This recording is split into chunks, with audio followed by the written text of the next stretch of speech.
In the previous lectures, we have seen about the direct sequence spread spectrum, the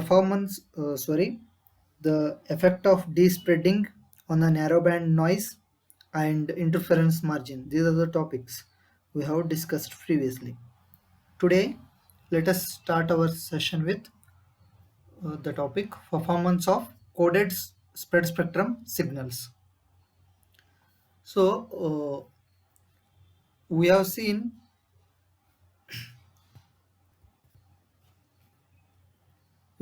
processing gain, correct? Processing gain is the ratio of uh, W by R, which is because we convert a narrowband message signal to a wideband message signal using PN sequence, the gain which we obtain is called as uh, our processing gain. Similarly, because we incorporate some coding technique, either it might be block coding or convolution coding at the transmitter end. Because of this encoding technique, there will be certain gain, and that gain is called as coding gain, given by the equation coding gain is equal to RC into D minimum H. So here RC is the code rate and D minimum is the minimum Hamming distance of the code. So what is this coding gain? It can be explained like this. When the transmitted information is coded by a binary linear code, it might be block coding or convolutional coding, the signal to noise ratio at the output of the soft decision decoder at large SNR is increased by the coding gain, and this coding gain is defined by the given equation. So what we are going to see here is, because we apply some coding technique into our transmission, there will be a gain in the performance, and that is called as coding gain. And this coding gain, it affects in a way to increase the interference margin. Okay, that's why we can modify the previous equation of interference margin is this one. So it increases the interference margin, means we have to add the coding gain into the previous equation. So this is the interference margin with coding gain. Without coding gain, you can remove this term, and whatever you get, it will be the interference margin without coding gain. I hope this is clear. Next topic is some of the applications of direct sequence spread spectrum signals. First one is low detectability signal transmission. Here, as we have already understood, the direct sequence spread spectrum looks like as if it is a noise for unintended user.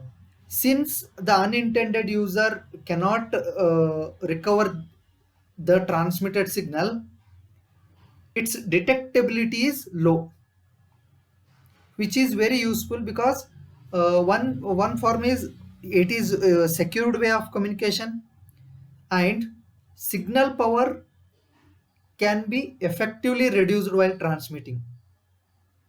That is what indicated by this particular term, where PR by PN is lesser than 1, or PR is much lesser than PN, you can say.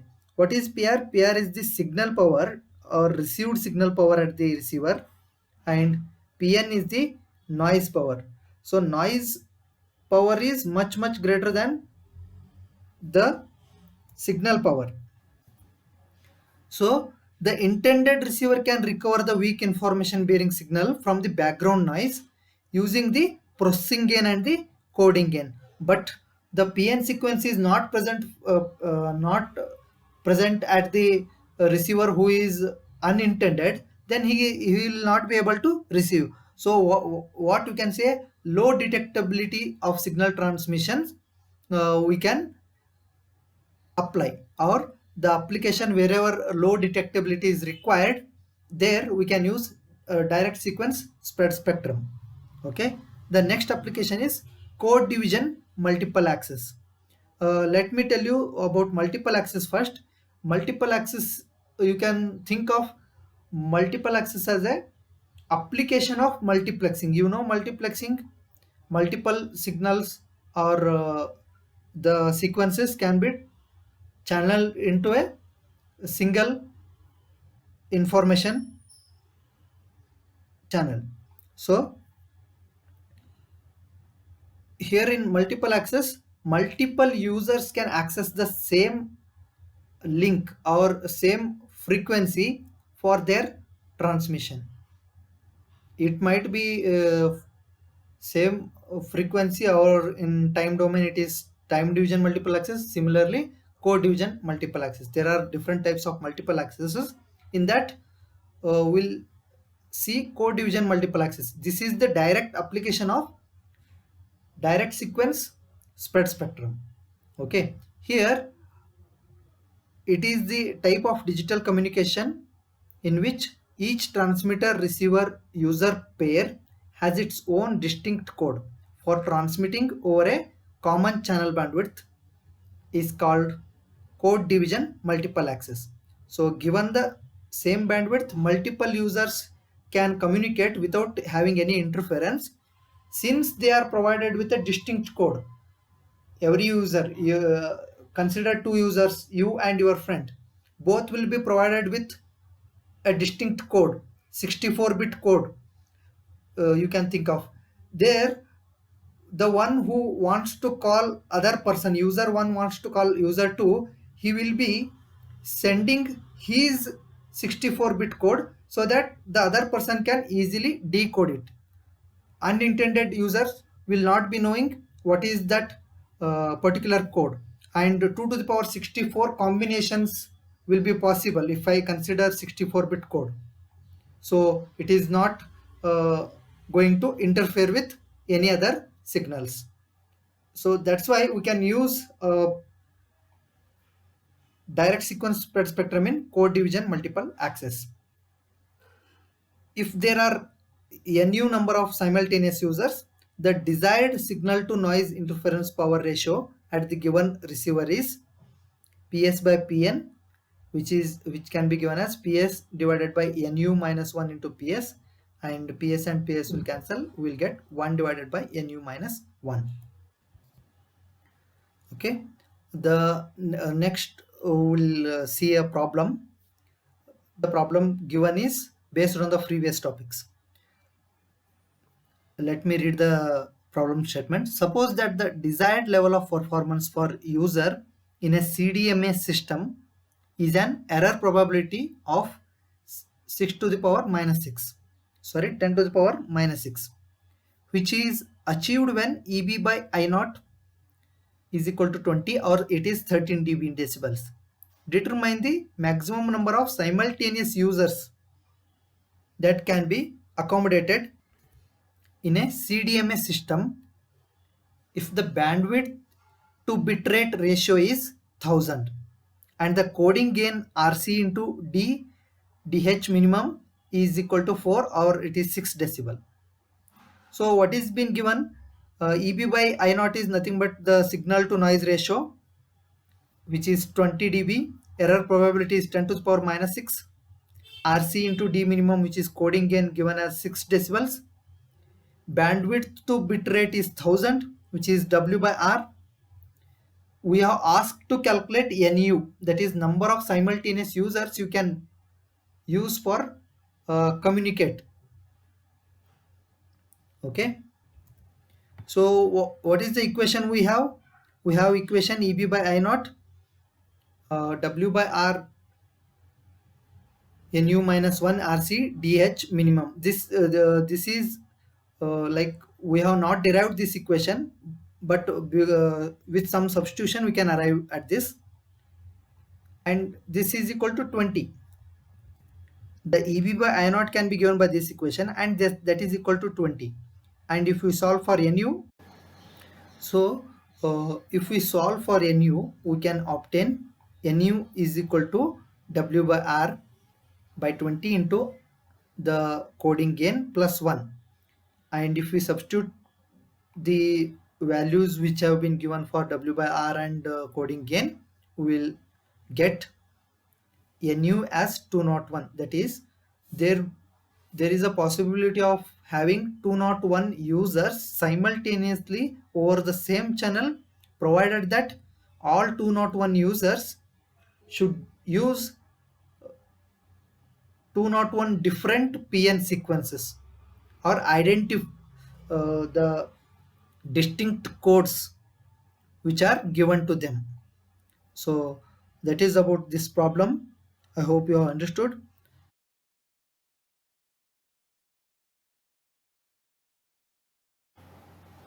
Let us now consider the next application of direct sequence spread spectrum. It is the communication over channels with multipath. Here, first we need to understand what is multipath. Multipath is the condition where multiple copies of the same signal are received at the receiver at different instants, and thereby creating a disturbance at the receiver. For example, say I want to transmit my speech signal, and it is having a signal called example. The word example I have spoken, and that has to be propagated and reached to the receiver. This signal, I assume that it will reach in a direct path. It will reach without any reflections from any other objects. It will reach the receiver within 1 millisecond. Now, the electromagnetic signal travels such a way that it actually reflects from different surfaces, just like buildings, surrounding terrain involving trees or any other vehicles, okay, and other objects you can think of. So through multiple reflections, it will reach the receiver after 1.2 milliseconds. So what is the difference? Difference is zero point 0.2 milliseconds. Within 0.2 milliseconds, I have received the same signal containing example second time. Like this, there might be multiple paths the same signal will reach the receiver. And this will create a disturbance at the receiver, as the other than the first received signal, all other signals will be like interfering signals for the actual signal transmitted. And we need to avoid this multipath reception. So direct sequence spread spectrum can be used here, because direct spread spectrum can generate a wideband signal for resolving multipath signal components. How it resolves is, in direct sequence spread spectrum, we actually transmit a message signal with wider uh, bit interval, which is much greater than the delay spread of the channel. And because of this, the signal which is received after the first reception will be considered as interfering signal, and that can be uh, avoided, or it can be eliminated using some filters. And that process is possible when we use our signal, which is much, the basic signal much wider than the delay spread of the channel, which can be used in our direct sequence spread spectrum. Because how much wider it might be the signal, we actually convert it to wideband later, okay. Because of that, we are going to have a reliable communication over channels with multipaths. This is about the third application. The same example has been referred here. You can go through it.